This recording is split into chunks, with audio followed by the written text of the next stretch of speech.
Mark Rogers TV with you just a couple hours after the College Football Playoff Committee came out with its Week 3 rankings. Let's start all the way at the top with the SEC's Mississippi State Bulldogs at 8-0. The Bulldogs are number one. They are consensus number one. There is no question they should be number one based on their schedule and having the only undefeated record outside of Florida State, the defending champions. The question for Mississippi State is not should they be number one, it's what is going to happen if they go to Alabama next week and lose. If they lose a close game, how far do they drop? Maybe they only drop a spot, maybe only 2 spots.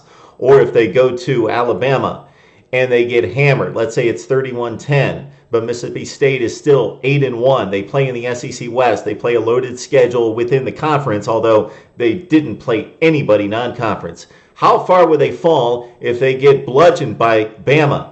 Does the College Football Playoff Committee get swayed by the one bad effort, or do they look at the entire resume and track record and see that Mississippi State at 8-1 still has beaten some extremely good football teams in LSU and Auburn in particular? All right, the one interesting move in this Week 3 is Oregon jumps Florida State after the win against Utah on the road.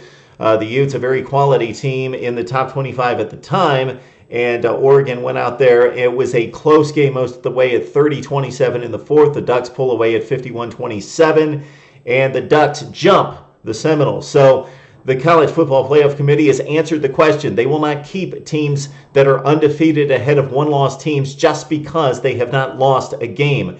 They are going by the resume and the eyeball test. So they have judged that Utah win to nudge Oregon past Florida State, despite the loss at home earlier in the year without their left tackle Fisher. Oregon losing to Arizona at home, having a bit of a scare against a marginal, at best, Washington State team. They like Oregon over Florida State. Things will still be fine for the Florida State Seminoles despite the weak schedule in the past and despite a weak finish and most likely a pretty marginal team to face in the ACC championship game. Florida State at number 3. They should be in decent shape.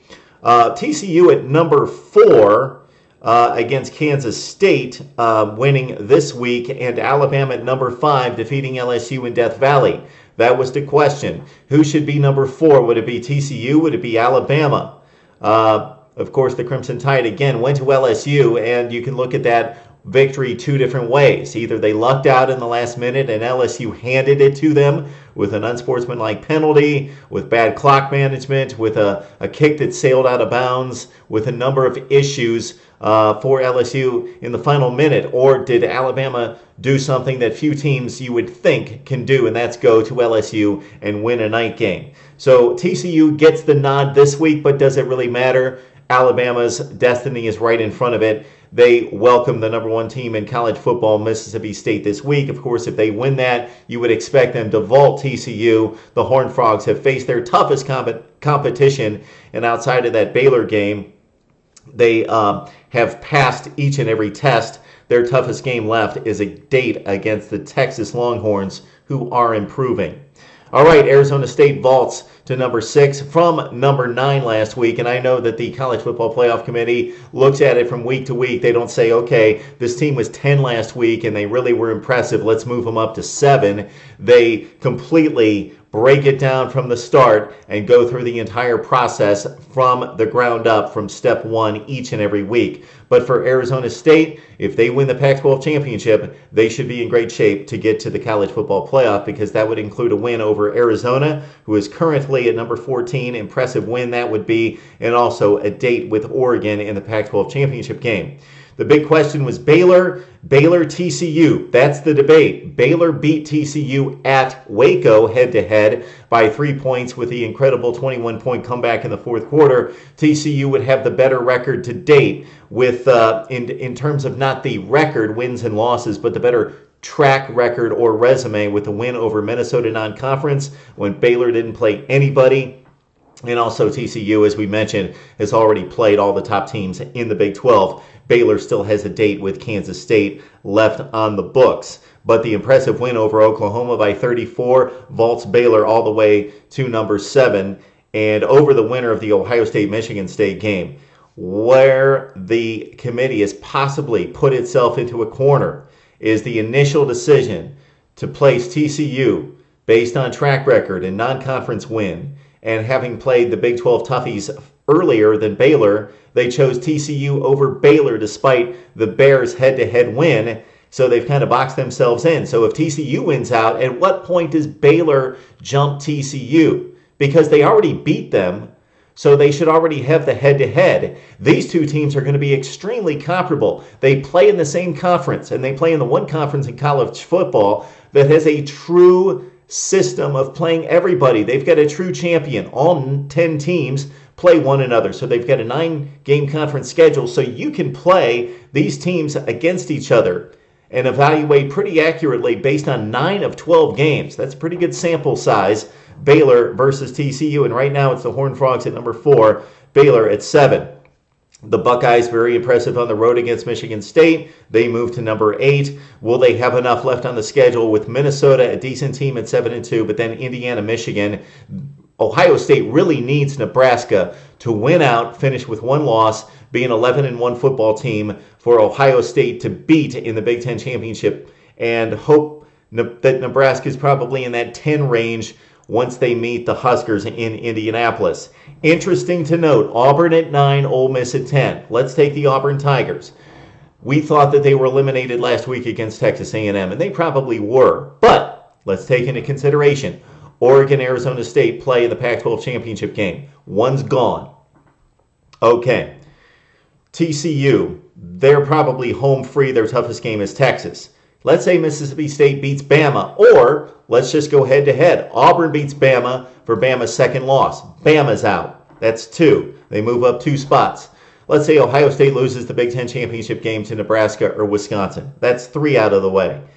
Baylor plays Kansas State. Let's say Baylor gets knocked off. That's the 4 spots that Auburn needs to get into the running to possibly make something happen in the SEC championship game with maybe a second win over Georgia. Auburn's stretch run, if they can run the table, is going to be extremely impressive. Georgia, Alabama, and they won't get the SEC championship game. So nix that. But there is a way for Auburn to get there.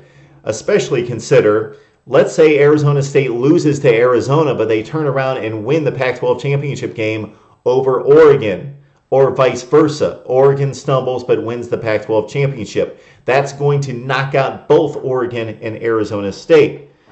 What if Florida State loses to Miami? They get knocked out. Auburn could jump all those teams. I know it's a long shot, but still, it's in play for Auburn a little bit more than the Ole Miss Rebels with just the 1 game against Mississippi State. And Auburn, of course, won the head-to-head against Ole Miss. UCLA at 11, that's a lot of window dressing. They've got no shot. Michigan State doesn't have the schedule to move up at number 12. Kansas State, they had their shot. I don't anticipate Kansas State. They only have the game against Baylor left and no conference championship game. Same Arizona. Really a difficult time for them to get back in the running, although if they won a rematch with Oregon in the Pac-12 championship. The 2 teams that are interesting down the line are Georgia at 15 and Nebraska at 16. Nebraska is probably the most undervalued team in the nation. Can you imagine if you would have said in 1995 or even in 2005 that this would be the system for a college football championship and Nebraska would have 1 loss and be playing in the Big Ten, and they would be behind 1, 2, 4, 6, 7 2-loss teams? It would be hard to imagine. But that's the situation for Nebraska. They even dropped a spot from 15 to 16 without playing this past week. So Nebraska, the lowest rated of the 1-loss teams, aside from Duke, who's really getting no respect where the Dukies are placed right now. But Nebraska beat Miami, so that's a comparison game against Florida State. So they may look a little bit better if Miami could pull off the upset. Plus, Nebraska's lone loss is pretty credible. Losing by 5 points, I know that they got down early 27-3, but losing by 5 points at Michigan State. If Nebraska runs the table and defeats the team, Ohio State, that beat Michigan State, Nebraska, I know there's just not enough spots. It's a stupid, flawed system when you've got 5 conferences and 4 spots. Doesn't make any sense. You leave somebody out each and every year. Georgia, they're in an interesting situation too. We thought the Florida loss killed them, but they will have an impressive win over Auburn if they can get the job done. Georgia Tech's a pretty nice win at 7-2 right now for the Yellow Jackets, and then they win an SEC championship game if Mizzou falls. So Georgia could have 3 quality wins again, including an SEC championship game against an Alabama or Mississippi State. Who knows if Georgia could have the same fate as what I laid out for Auburn in jumping all those spots with 2 losses, 11-2 coming out of the SEC as the champion, with a win against Auburn and a win against Georgia Tech and Alabama down the stretch, or Mississippi State.